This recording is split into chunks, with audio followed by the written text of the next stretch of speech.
Hey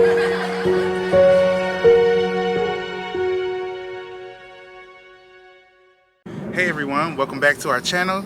It's me, Eric, one of the education specialists here at Eastern Banks Learning and Life Center. And again, welcome back to our channel. As you can see in today's video's title, we are talking about how to take care of pests that you may have in your garden. Before we get into the video, make sure that you subscribe, like this video, comment, share this video with those in your life, and don't forget to click the notification bell to be notified of when we drop new videos.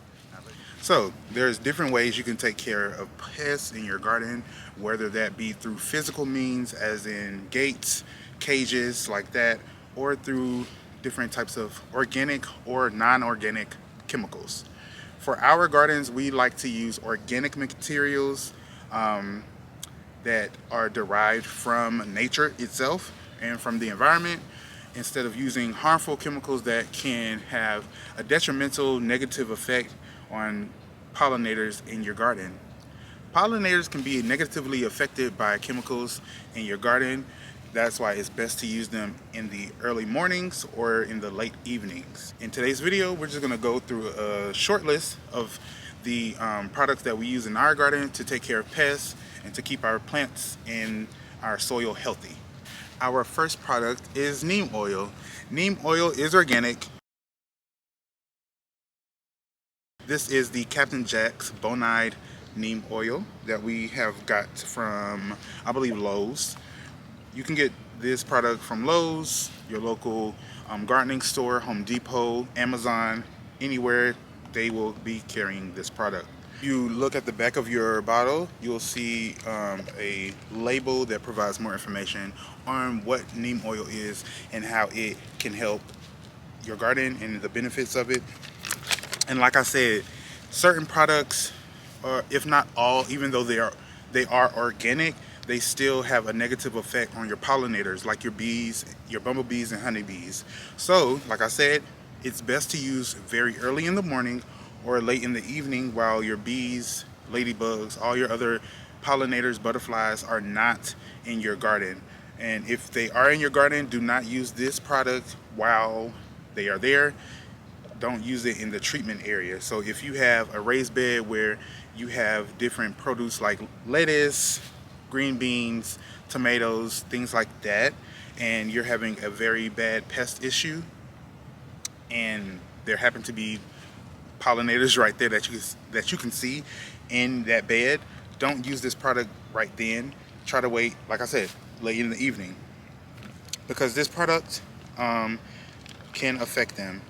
On the label here, it says that this product is best used against powdery mildew, rust leaf spot, and needle rust, and it's also great against whiteflies, leafhoppers, leaf miners, and armyworms and other pests in your garden.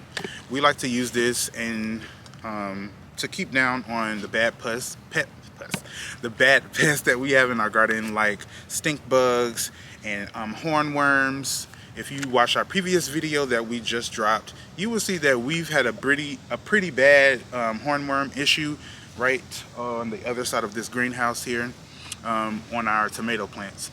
The tomato plants were black creme tomatoes, I believe Cloudy Day, as well as red cherry tomatoes. Right now, I've just checked them and they seem to be doing pretty okay right now. I still see stink bugs, so I'm gonna have to go spray some of this later on this evening.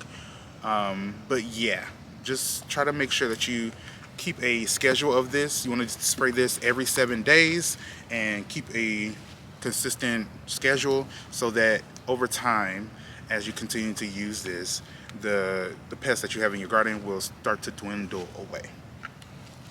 The next product that we have is rabbit deer repellent.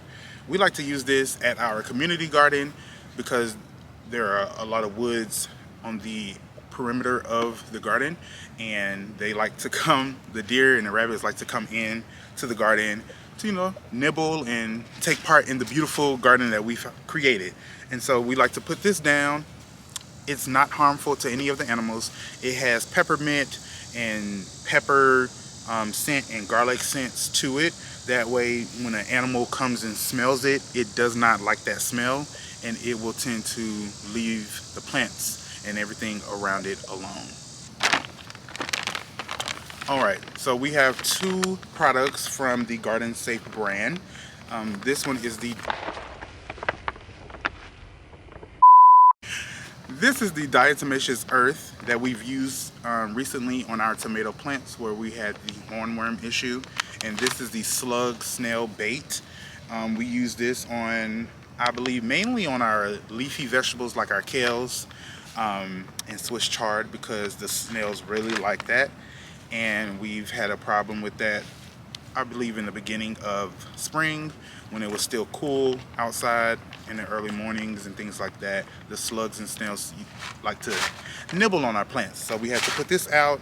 You use this when the ground is, you have to wet the ground, pour this on there evenly, not a heavy layer, just an even layer on the wet ground, and it will prevent them from eating up your leafy vegetables or any other plants that you may have an issue with. The diatomaceous earth. It kills listed crawling insects like ants, beetles, cockroaches, and other crawling insects. This, like I said, again, even though it may be organic, it can still harm other pollinators, pollinators in your garden. And so you want to be mindful how you use this. Like for our hornworm issue, like there was no way to counteract that besides removing them by hand and putting this down to prevent them from eating up all of the plants that we had growing. Once pests eat up your plants, like a tomato plant, they attack all the leaves, and if you don't have leaves, you don't have photosynthesis. If you don't have photosynthesis, your plant is not creating the nutrients it needs to grow, right? And so we had to make the decision to use this product over in that section of the garden, and we did it in the late evening while all the other pollinators were going to sleep, like your bumblebees, your honeybees, ladybugs. While they're going to sleep for the night, we had to put this down because all the caterpillars, the hornworms, were out eating, getting their dinner.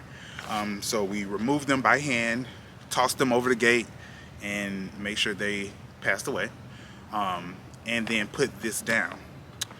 We have not had any other issues of the hornworms. I have not seen any hornworms in the past few days, so that's a plus. I only put this product on the tomatoes specifically so that no other plant would be harmed and no other animal pollinator would be harmed as well. If you have to use this, make sure that you use it in the evening and be specific where you put it, because like I said, it can harm your pollinators if they get direct contact with it, like immediate direct contact. It can harm them, and we don't want to harm our pollinators. We will be doing a video on specifically on pollinators and the benefits to them in your garden and why we all should be creating pollinator gardens. A video like that will be coming soon. If you have not watched the video on good bugs versus bad bugs, make sure you click that link right here or right here and watch that video as well. That shows you the bad bugs that you could have in your garden versus the good ones that you can have in your garden as well. The Garden Tech 7 insect killer. We mainly use this for grubs and ants. For some reason, both of our gardens, we have ants that like to nest under our green beans, and I'm not sure why. Like both gardens and at my personal home garden, ants seem to love the green beans, and I'm not sure why. I'm not sure, but we use this to get rid of them. This product, I am not a expert when it comes to this particular product and how it may affect other pests or other bugs in your garden, like pollinators, but I specifically use this for the ants and the grubs. When I see an infestation of ants, like I've seen in this particular row right here in front of you that you see, I put the 7 on there, and that's the only time I put it. I've only used this one time each season, I only use it once, and after that one time I don't have to use it again. So that does limit the amount of times it is introduced into the garden, which decreases the amount of time the pollinators get exposed to it. So again, I'm not an expert to the negative effects this product may actually have on pollinators in your garden or the plants in your garden. I haven't seen any particular negative effects to using this product in the garden, but I know some people may say that it does negatively harm your plants and pollinators, but like I said, I haven't seen that, so I would say just use at your own discretion. Alright guys, that was the video. I know it was a quick video.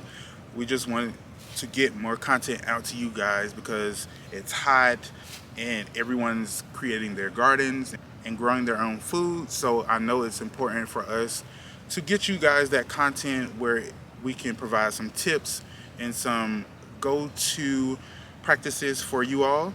So if you have not followed us on Instagram and Facebook at EBLLCINC, make sure you go ahead and do that. If you have not subscribed, please subscribe right now and watch all of our videos where we provide tips to you in gardening and also social emotional learning. We will be having a new segment come up soon with our other education specialist, Chantrice, where she'll be providing you some social emotional learning for you and your children. Also, if you have not gone and purchased a summer discovery kit, you can go do so now. There are 4 categories with those summer discovery kits where your children can have hands-on learning and hands-on social emotional learning with the activities inside each kit. The kits are $35. Just click the link in our description box down below and it will take you to the link where you can register you and your children for a discovery kit, and it will provide more information on payment and shipping. If you have any questions, make sure to click the link, the email in the description box down below and email us your questions. Thanks for watching this video, and we will see you guys later in the garden. Bye.